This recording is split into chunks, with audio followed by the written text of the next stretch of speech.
Right now, somewhere in southern Iraq, beneath the sand and the rubble and the concrete, there are cities older than anything you have ever seen. Not ruins of cities, actual cities. Streets, homes, temples, administrative records, a brewery, a school, and underneath one particular mound, a grave where a queen was buried alongside her entire court, servants, musicians, guards, all of them poisoned so they could accompany her into the afterlife. The grave is 4,500 years old, and it was found completely intact. Nobody talks about this place. It gets a paragraph in a history textbook, maybe a weekend documentary, and then we move on to Greece and Rome. But here is the thing. Everything you associate with civilization, cities, writing, law, schools, astronomy, mathematics, beer, organized religion, armies, trade routes, the concept of time itself, all of it was invented here. Not inspired by here, not influenced by here, invented from scratch. By people who had never seen it done before. This is the story of Mesopotamia. The land between two rivers, the place where human history actually begins. Start with the geography, because it explains everything. Modern Iraq and Syria sit on top of ancient Mesopotamia. The name comes from the Greek, meso meaning between, and potamos meaning river. Between the rivers, the Tigris and the Euphrates, two of the most consequential bodies of water in human history. They flow from the mountains of eastern Turkey, cut through what is now Syria, and drain into the Persian Gulf about 1,800 kilometers later. And in between, they create something extraordinary, one of the most fertile river valleys on Earth. But here is what almost nobody shows you when they talk about ancient Mesopotamia. Today, the region around Baghdad and Basra is largely desert, flat, dry, beige. Nothing grows unless you irrigate it. And if you watch most documentaries about this period, you see men in brown robes walking through brown dust under a white sky. That is not what it looked like 5,000 years ago. In 3500 BC, the lower Mesopotamian plain was a vast, shimmering wetland. Reed marshes stretched for hundreds of kilometers. The rivers flooded every spring, depositing rich black silt across the land. Date palms lined every waterway. The air was thick with birds. Fish were so abundant you could practically reach into the water and pull them out. The ancient Sumerians called their land Kalam, which simply meant the land, and to them it was the only land that mattered, the center of the world, the place the gods had chosen. Over the following millennia, the climate shifted, the rivers changed course, and millennia of irrigation slowly salinized the soil. The wetlands dried up. Today, you would not recognize the landscape, but in the beginning, it was green. Honestly, this breaks my heart. These were not empty wastelands that nobody cared about. They were living, breathing places, full of color, noise, fish, birds, and people who got up every morning with things to do. And over the course of a few thousand years, the climate shifted, the soil gave out, and the water disappeared. Many of these cities did not fall because of war alone. They simply ran out of the conditions that made them possible. I think about this whenever I walk through a city today. The streets, the parks, the buildings around me, all of it requires constant care and the right conditions to survive. Cities do not last forever on their own. They last because people choose to maintain them. So please, take care of your city, genuinely. The Sumerians built something extraordinary, and most of it is now a mound of mud in a desert. That does not have to be the fate of everything we build. Here is the question that nobody can answer. Where did the Sumerians come from? Sometime around 4,500 BC, a group of people appears in the archaeological record of southern Mesopotamia. We call them the Sumerians because they called their land Sumer. They were organized, agricultural, and they were already building on a scale no one had attempted before. Their language is a complete mystery. Linguists call it a language isolate. It has no known relatives, no ancestor languages, no cousins. Sumerian is not related to Semitic languages like Arabic or Hebrew. It is not related to Indo-European languages. It is not related to anything. It appeared, fully formed, and then eventually died out as a spoken language, surviving only in written texts, the way Latin survived in medieval Europe. Who were these people? Where did they come from? We do not know. But here is an interesting thread. About 900 kilometers north of ancient Sumer, in what is now southeastern Turkey, there is a site called Göbekli Tepe. It is, as far as we can tell, the oldest religious monument on Earth. It was built around 10,000 BC, 12,000 years ago. It predates agriculture, it predates pottery, it predates every civilization we know of by 6,000 years. Someone organized dozens or hundreds of people to carve and haul stone pillars weighing up to 20 tons, each one carved with elaborate reliefs of animals, humans, and abstract symbols, and arrange them in precise circles on top of a hill in the middle of nowhere. No houses nearby, no fields, just the temple.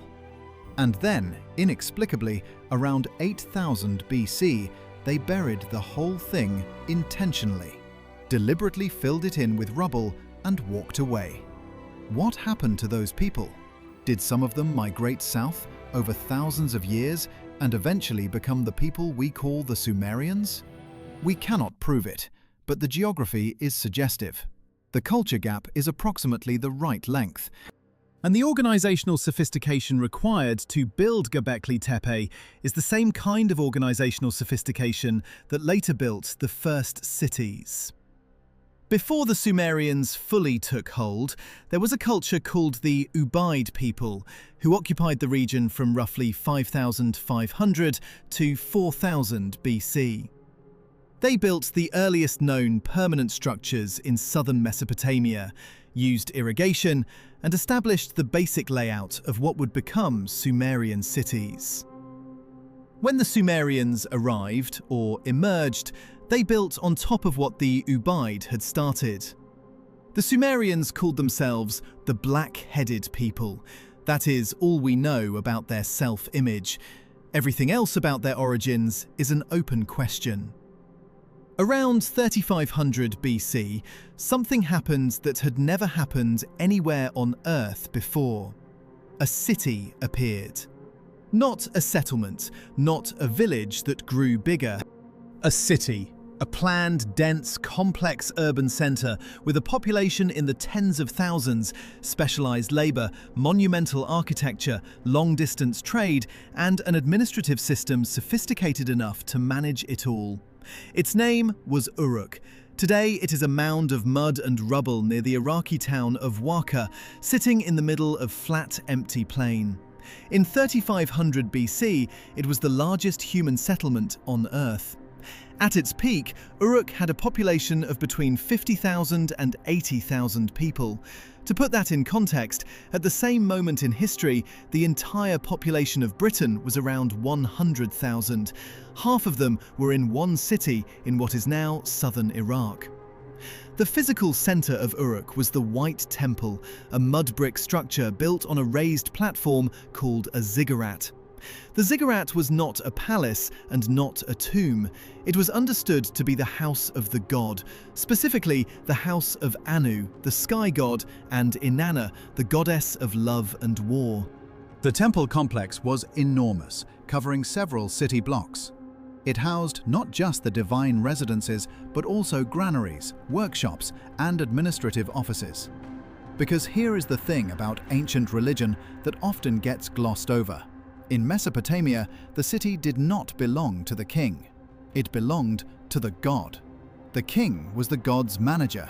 The priests were the god's accountants. The temple was the city's bank, its city hall, its welfare office, and its spiritual center all at once. Inanna, in particular, was a fascinating figure. She was the goddess of love, sex, beauty, desire, and also war, justice, and political power. She was not gentle. The Sumerians did not worship her because she was kind. They worshipped her because she was real, unpredictable, demanding, alive. She could lift a man to greatness and destroy him the same afternoon. One of the most extraordinary artifacts from early Uruk is the Walker vase, a carved alabaster vessel about a meter tall, dated to around 3200 BC. It shows, in 3 bands of relief carving, the annual ritual presentation of offerings to Inanna. At the bottom, animals. In the middle, men carrying goods. At the top, the presentation to the goddess herself. It is the earliest known stone narrative carving, the first time any human being carved a story into stone. And then, around 3200 BC, came the invention that changed everything more than any other invention in human history: writing. But here is what textbooks never tell you. Writing was not invented for poetry. It was not invented to preserve philosophy or record great deeds. Writing was invented to track beer. Let that sink in for a moment. Humanity's single most transformative invention, the one that makes all recorded history possible, was born because someone needed to know exactly how much beer was in the warehouse. I genuinely cannot decide whether that is disappointing or the most relatable thing I have ever heard. But before you laugh too hard, the fact that beer was considered important enough to require an entirely new technology for tracking it tells you something real. Beer was not a casual indulgence. It was serious business, a staple of daily life, and apparently worth inventing writing for. So next time someone questions your priorities, remind them: the Sumerians literally invented the written word to keep better beer records. You are in good company. The earliest known written documents, clay tablets from Uruk, dated to approximately 3200 BC, are administrative records. They list quantities of grain received, beer distributed, workers paid. They are the world's first spreadsheets. If you could read them, they would look something like this: 29,086 measures of barley received over 37 months. Signed, Kushim. Kushim is the first named individual in recorded human history. Not a king, not a philosopher, not a poet, a grain accountant. His signature appears on some of the earliest written tablets we have found. The script was called cuneiform, from the Latin cuneus, meaning wedge, because it was made by pressing a wedge-shaped stylus into soft clay. The clay would then dry in the sun or be baked in a fire and would last essentially forever, which is why we have so many of them. Clay is a remarkably durable archive material. Tens of thousands of cuneiform tablets have survived to the present day. Over the following centuries, cuneiform evolved from simple pictograms, a drawing of a fish to mean fish, a drawing of a foot to mean walk, into an increasingly abstract system of syllabic signs that could represent sounds as well as objects. By around 2600 BC, Sumerian scribes were using cuneiform to write things that had no visual equivalent. Legal contracts, mathematical calculations, medical diagnoses, hymns to the gods, and eventually the world's oldest known work of literature. The scribal school, called an eduba, meaning tablet house, was one of the most important institutions in Sumerian society. Children, mostly boys but sometimes girls of privileged families, went to school every day, often starting before sunrise. They learnt to write by copying tablets. They practiced sign lists, mathematical problems, proverbs, and eventually full literary texts. Absences were punished. Mistakes were punished. The oldest known school essay is a Sumerian student's complaint about the difficulty of his classes. Some things have not changed. In 2285 BC, there was a woman named Enheduanna. She was the daughter of Sargon of Akkad, the world's first empire builder, who we will come to shortly. and she held the title of High Priestess of Nana, the moon god, in the city of Ur. She was also a poet, and she signed her poems with her name. Enheduanna is the first named author in recorded history. Her major work, The Exaltation of Inanna, is a 42-line hymn to the goddess, written in the first person, full of personal emotion. At one point, she writes about being thrown out of the temple by enemies and crying out to Inanna for help. "My lady, I will proclaim your greatness in all lands and your glory. Your divine plans and your greatness are magnificent. Who can oppose you?" She was a real person, writing real poetry, experiencing real political crisis.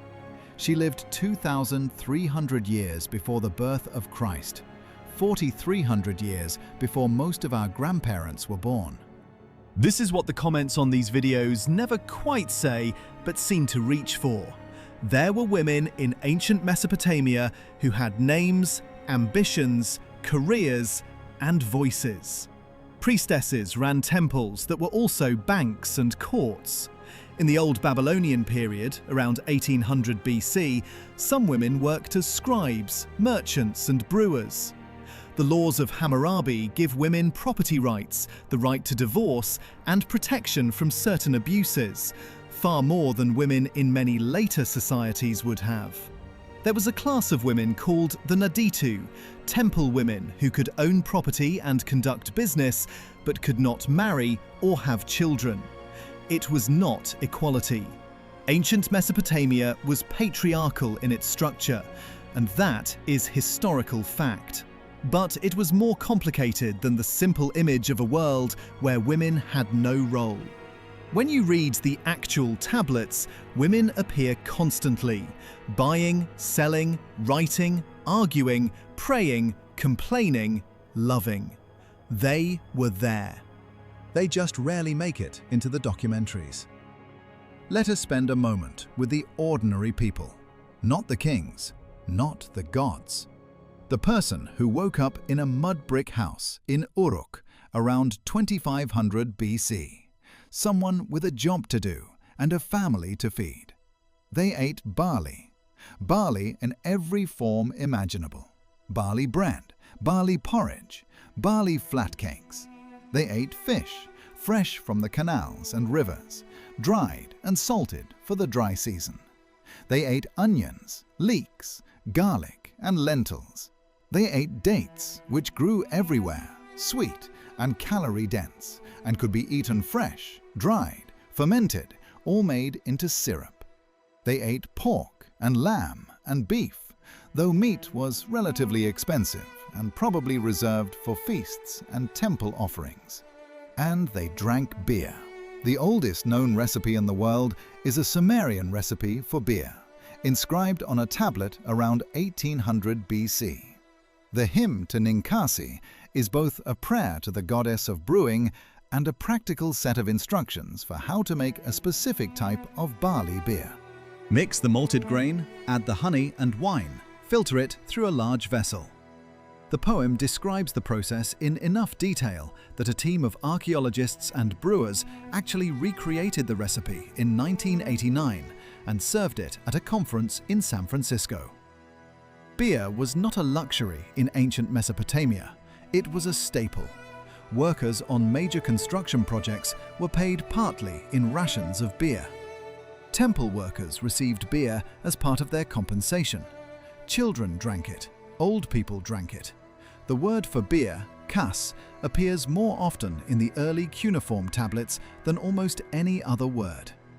The average worker received about a litre of beer per day. A skilled worker might receive more, a supervisor more still.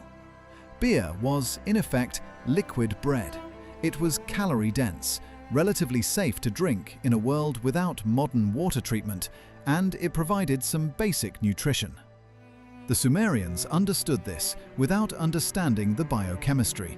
They just knew that beer kept you fed, kept you functioning, and made the evenings more pleasant. Their homes were built from mud brick, the only readily available building material in a flat land with no stone and very little timber. Houses were organized around a central courtyard open to the sky, which provided light and air circulation in the intense summer heat. Rooms clustered around the courtyard: a sleeping room, a kitchen, storage.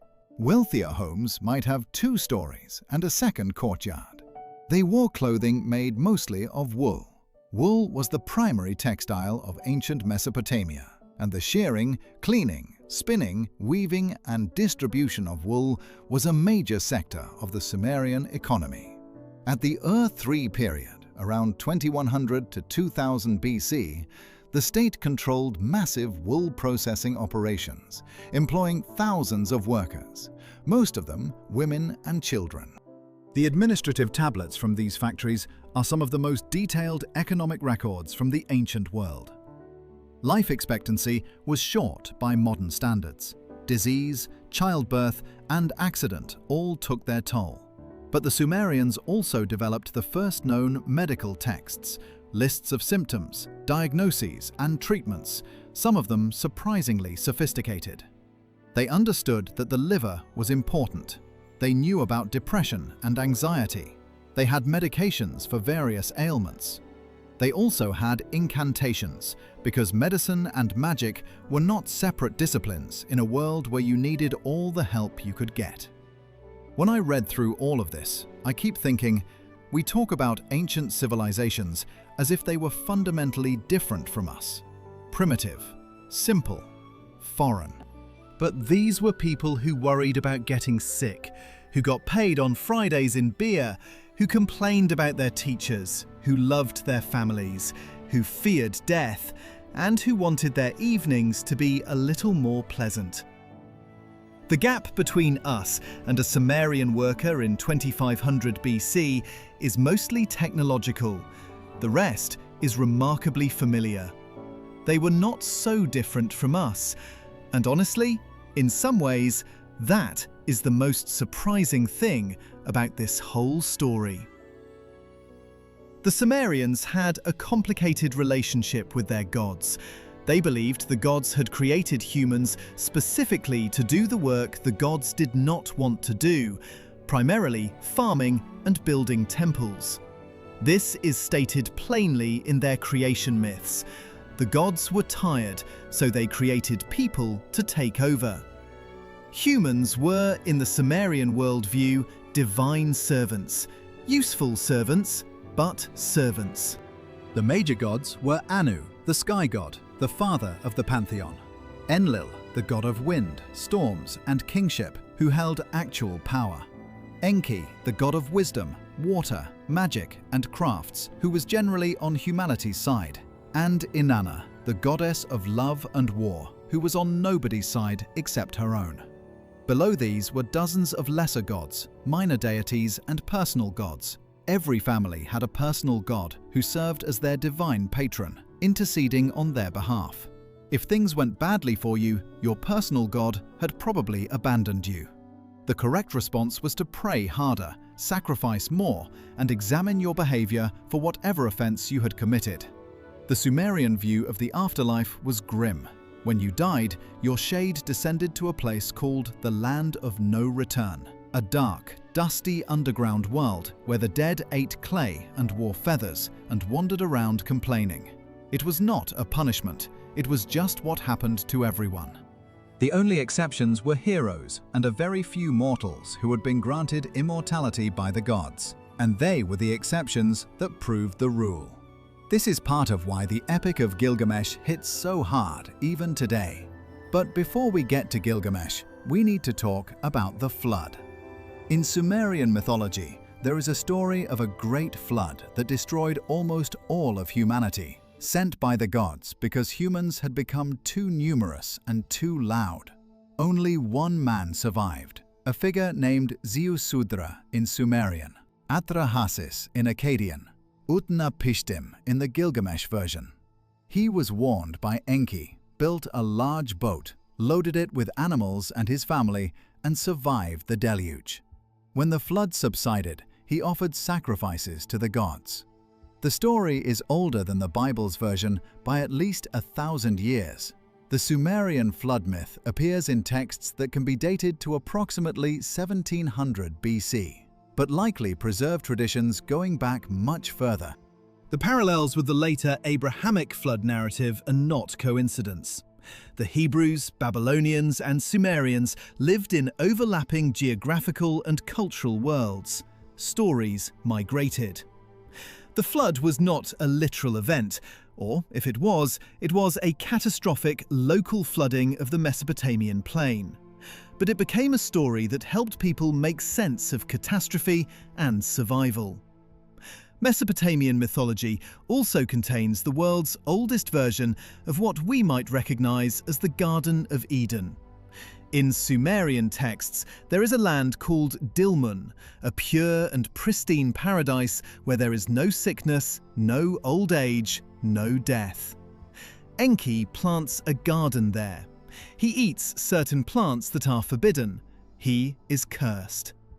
It is a different story from Genesis, but the echoes are unmistakable. This is one of the most fascinating things about studying ancient Mesopotamia. You keep recognizing things. Stories, concepts, structures that you thought came from somewhere else turn out to have roots here, in the mud of the Tigris and Euphrates Delta, several thousand years before most of what we call Western civilization. Personally, I find it impossible to look at these parallels and call them coincidence. When I see the flood, the garden, the creation of humans to serve a higher purpose, all of it appearing in Sumerian texts 1,000 years before the biblical versions, I cannot help but think there is a real thread running through it. Shared memory, passed down through generations and cultures, slowly reshaped into the stories that came later. I am not claiming that as proven fact. Scholars argue about this constantly, and the honest answer is that we do not know for certain.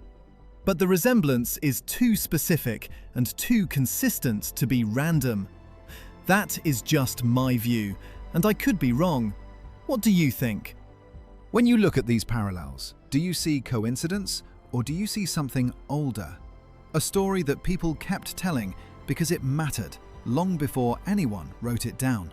Let me know in the comments. I genuinely want to hear what you think. Around 2100 BC, the scribes of Sumer assembled a series of older poems and songs about a legendary king of Uruk named Gilgamesh, and wrote the world's first great work of literature. The Epic of Gilgamesh is 12 tablets of poetry, approximately 3,000 lines in total. It was written in Akkadian, the language that had by then become the dominant tongue of Mesopotamia. Copies were made and distributed across the ancient Near East. Fragments have been found from Turkey to Egypt. For centuries, it was the most widely circulated piece of literature in the world. The story is this: Gilgamesh is the king of Uruk.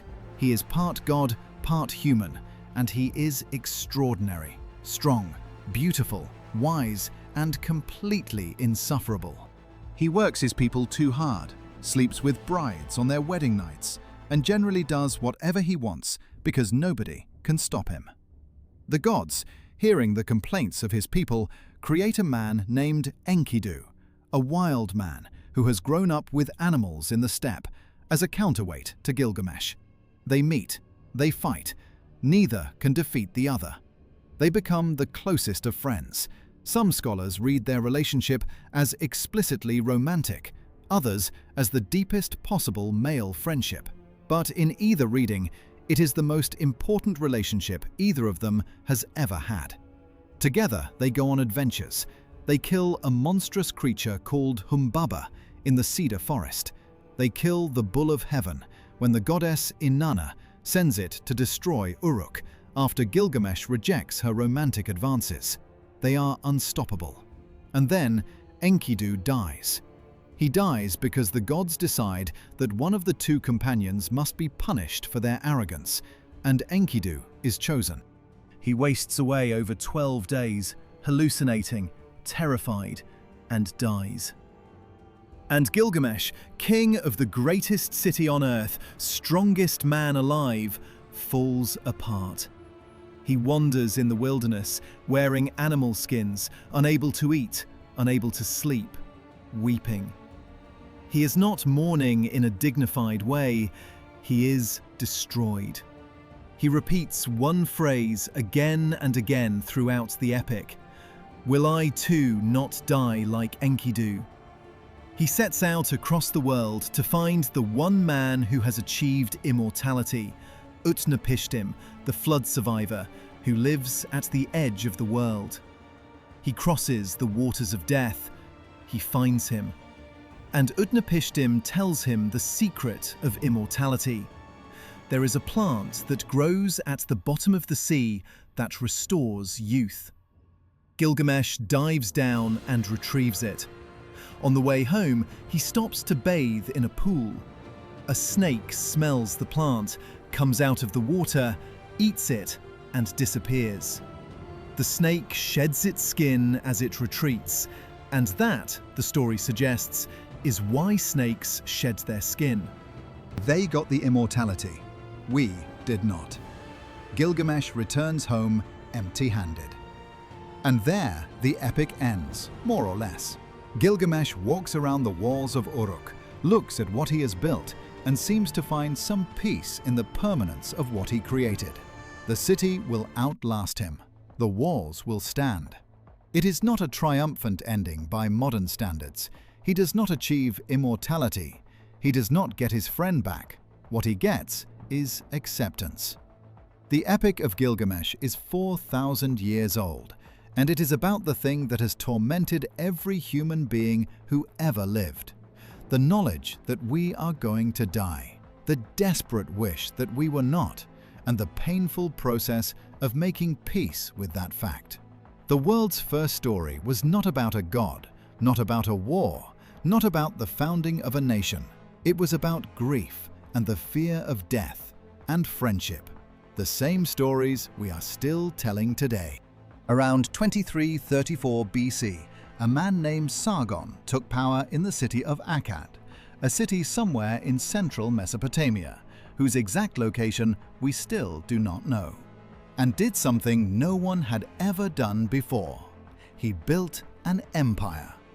Before Sargon, Mesopotamia was a collection of independent city-states. Uruk, Ur, Lagash, Nippur, Eridu. Each had its own king, its own army, its own gods, its own interests, and each fought constantly with the others over land, water rights, and trade routes. Sargon conquered all of them. Then he went further. He conquered lands to the east, the west, and the north. At its peak, the Akkadian Empire stretched from the Mediterranean coast to the Persian Gulf, roughly the entire Fertile Crescent. It was the first time in history that a single political authority controlled that much territory. The legend of Sargon's birth is striking. He was supposedly placed in a basket of reeds by his mother, sealed with bitumen, and set afloat on a river.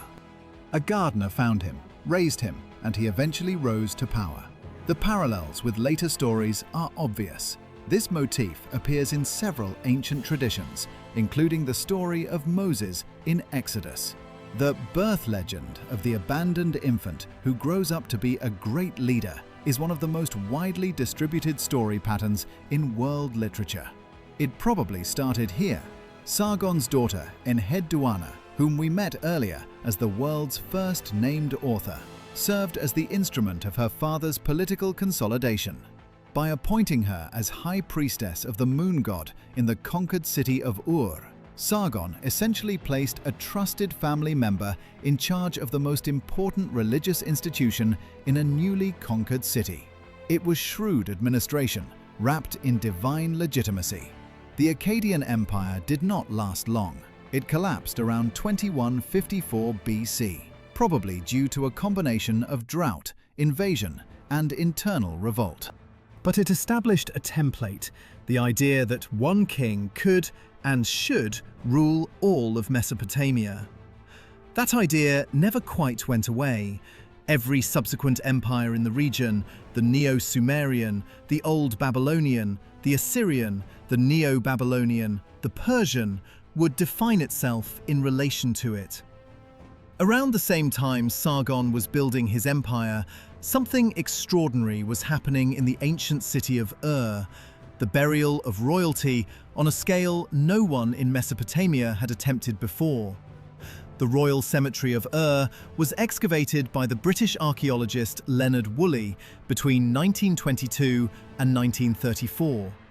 Woolley found 16 royal graves, dating to approximately 2600 to 2400 BC.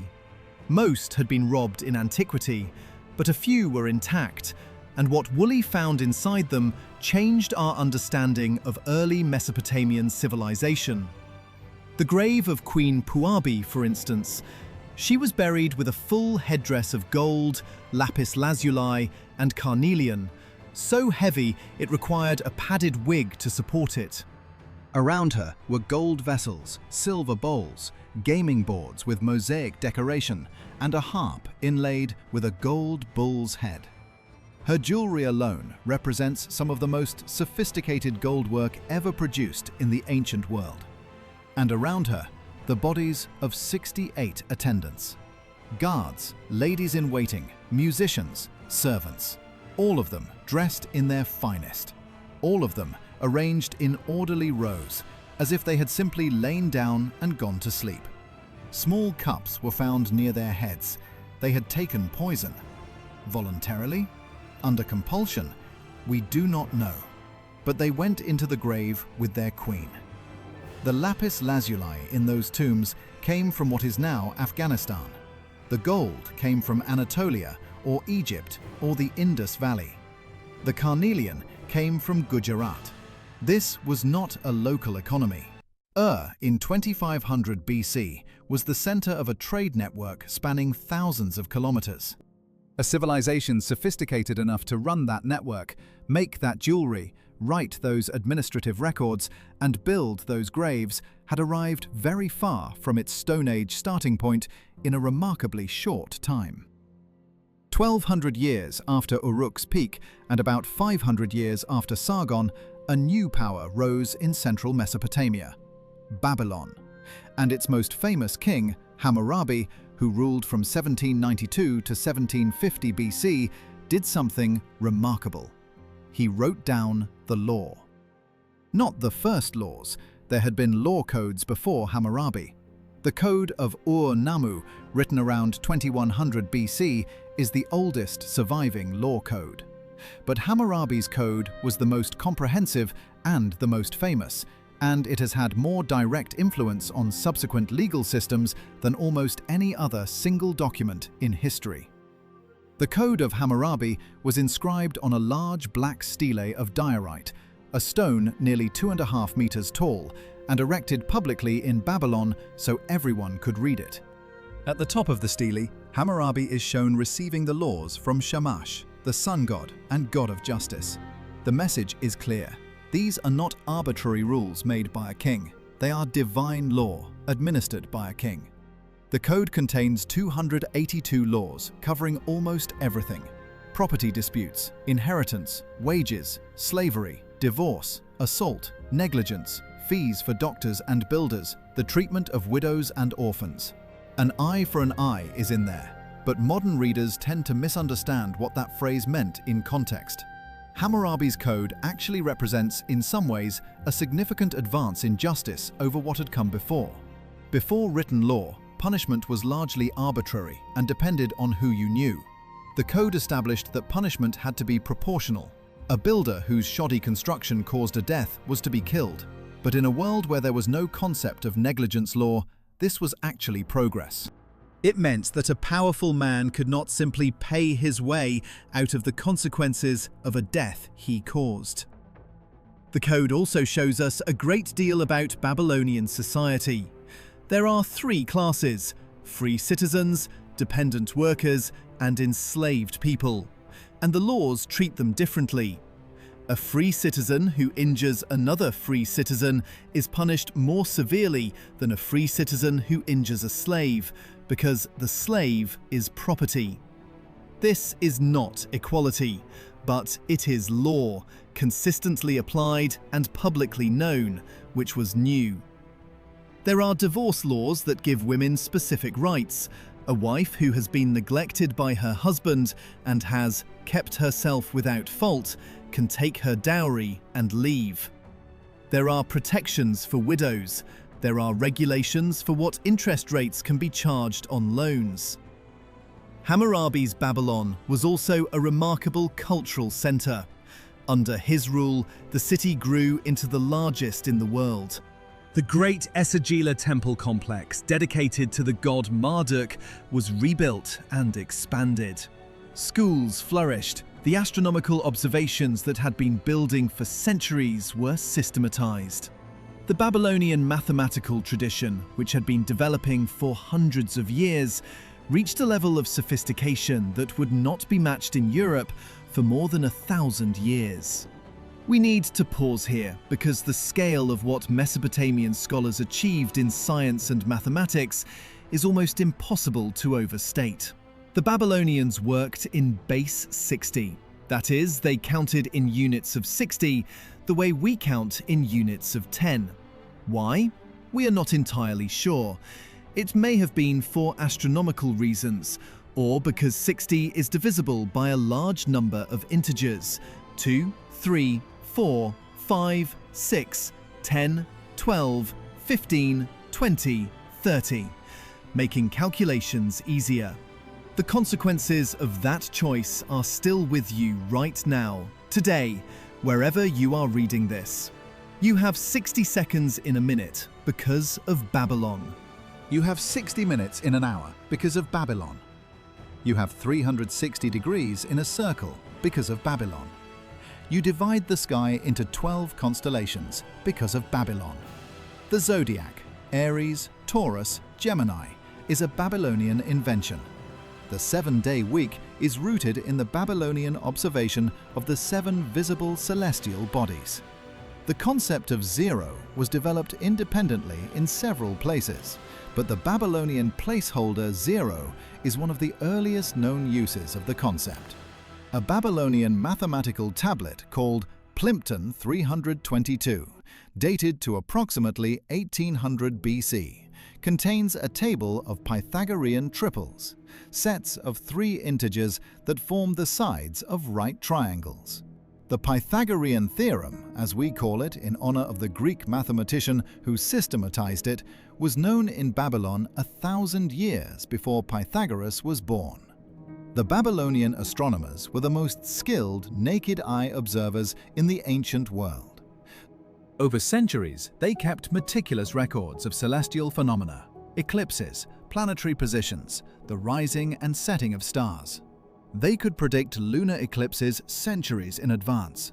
They developed methods to calculate the positions of the sun, moon, and planets that were sophisticated enough to remain useful until the development of telescopic astronomy in the 17th century AD. The astronomer who developed the precession of the equinoxes, the slow wobble of the Earth's axis that causes the position of the stars relative to the Earth to shift over thousands of years, is thought to have been the Greek astronomer Hipparchus, who worked in the 2nd century BC. But Hipparchus explicitly acknowledged that he was working from Babylonian data going back several hundred years. There is a direct line from a Babylonian scribe sitting in a reed-roofed observatory somewhere near ancient Babylon, carefully recording where Jupiter appeared on such and such night, and the GPS satellite that is telling your phone where you are right now. From around 900 to 612 BC, the dominant power in Mesopotamia was an empire whose reputation has echoed through millennia: Assyria. The Assyrians were based in the upper Tigris River Valley, in what is now northern Iraq. They built a series of capital cities: Assur, Nimrud, Khorsabad, Nineveh, each one more spectacular than the last. They also built the most effective military machine the ancient world had yet seen. Assyrian kings were not subtle about their ambitions. Their royal inscriptions describe their campaigns in language that was designed to terrify. cities sacked, populations deported, rebels impaled, children burned. This was partly reality and partly psychological warfare. The Assyrians understood that a reputation for absolute ferocity was itself a strategic asset. Many cities surrendered without a fight simply because the alternative was too terrible to contemplate. But the Assyrians were not simply destroyers. They were also builders, administrators, and scholars. Nineveh, the last great Assyrian capital, was at its peak in the 7th century BC, one of the largest and most impressive cities in the world. Its streets were lined with carved stone reliefs. Its palaces contained libraries. The library of Ashurbanipal, the last great Assyrian king who ruled from 668 to 627 BC, was the largest collection of written knowledge assembled anywhere in the world up to that point. Ashurbanipal, unusually for a king, was actually literate. He boasted of it in his inscriptions, and he systematically sent scholars across the empire to find, copy, and bring back tablets. The Nineveh library contained more than 30,000 clay tablets, including versions of almost all the major Sumerian and Babylonian literary texts, astronomical observations, medical texts, omens, hymns, and administrative records. It also contains the most complete version of the Epic of Gilgamesh that has survived to the present day. In the late 19th century, a British museum curator named George Smith was working through fragments of tablets from Nineveh that had been excavated decades earlier and were sitting unsorted in the museum's collection. In 1872, he found a tablet that appeared to contain a flood narrative remarkably similar to the story in Genesis. He was so excited that, according to the story, he ran around the room removing his clothing, which was not standard museum procedure. His discovery forced the scholarly world to reckon with the fact that the Bible's flood story had a Mesopotamian predecessor. The shockwaves from that single tablet have never fully subsided. The Assyrian Empire fell quickly and completely. A coalition of Babylonians and Medes destroyed Nineveh in 612 BC. The city was sacked, burned, and never recovered. It sat under the sand for 2,500 years before archaeologists found it. After the fall of Assyria, Babylon had its greatest moment. Under Nebuchadnezzar II, who ruled from 605 to 562 BC, Babylon became the largest city in the world. Its population may have reached 200,000 people, a genuinely enormous urban centre for its time.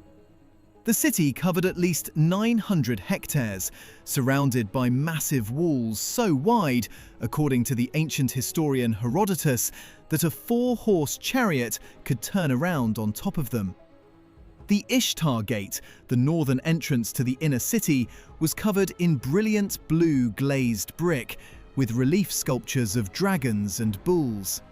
It was one of the most impressive pieces of architecture in the ancient world. You can see a reconstruction of it today in the Pergamon Museum in Berlin. Nebuchadnezzar rebuilt the great temple complex of Esagila and its ziggurat, the Etemenanki, which may have been as much as 90 meters tall. Some historians believe this was the inspiration for the biblical Tower of Babel. And then there are the Hanging Gardens. The Hanging Gardens of Babylon were considered one of the 7 wonders of the ancient world by ancient Greek writers. They were supposedly a series of terraced gardens rising high above the city, irrigated by machinery that lifted water from the Euphrates, filled with exotic plants and trees, built by Nebuchadnezzar for a wife who missed the green mountains of her homeland. The problem is that we have almost no archaeological evidence for them. No Babylonian text mentions the Hanging Gardens. The Greeks describe them, but the Greeks also described a lot of things they had only heard about secondhand. Some scholars think they were real, but exaggerated. Some think they were a confusion with gardens in Nineveh, where there is actual archaeological evidence of elaborate planted terraces. Some think they were invented. It is possible that the most famous garden in history never existed. Nebuchadnezzar's Babylon was real enough without it. The city was the cultural and intellectual capital of the ancient world. When Nebuchadnezzar conquered Jerusalem and deported its population to Babylon, the Babylonian captivity described in the Bible, he brought into direct contact two of the most significant cultures of the ancient world. Many scholars believe that the time spent in Babylon had a profound effect on Jewish theology and scriptural tradition, including the crystallization of monotheism as a distinct theological commitment. Babylon's end came not with a battle, but with a door. In 539 BC, Cyrus the Great of Persia appeared before the walls of Babylon. The city's population opened the gates. There was essentially no resistance. The Persians walked in. Cyrus declared himself a liberator, allowed the exiled peoples to return to their homelands, and Mesopotamia passed into Persian hands. The age of Mesopotamian civilization as an independent political force was over. Babylon alone deserves its own video. Its history spans more than 1,000 years, from Hammurabi's law code to the Ishtar Gate to the fall of Nebuchadnezzar's dynasty, and we have barely touched the surface of what happened there. If you want me to go deeper on Babylon specifically, its streets, its temples, the real story of the Hanging Gardens, and the people who lived through its rise and fall, let me know in the comments below. If there is enough interest, that is exactly what the next video will be. Why did it end? This is a question that does not have a clean answer. The region did not simply stop being inhabited. People lived in Mesopotamia throughout the Persian, Greek, and Parthian periods, and live there today as Iraqis and Syrians.